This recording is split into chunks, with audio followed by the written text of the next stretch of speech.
বাংলাদেশের কোনো রাজনৈতিক দল তার লয়্যালটি কোথায়?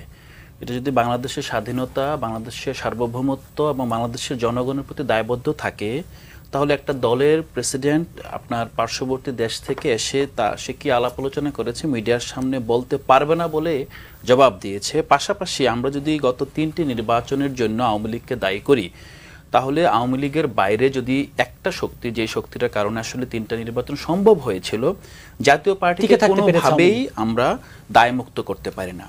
তৃতীয়ত হলো, আমরা আরও কিছু বিষয় দেখি যে প্রতিষ্ঠার পর থেকে আপনি যদি হোসেন মোহাম্মদ এরশাদের রাজনৈতিক জার্নি দেখেন, তার রাজনৈতিক জার্নির সাথে দিল্লির একটা ওতপ্রোত সম্পর্ক আছে।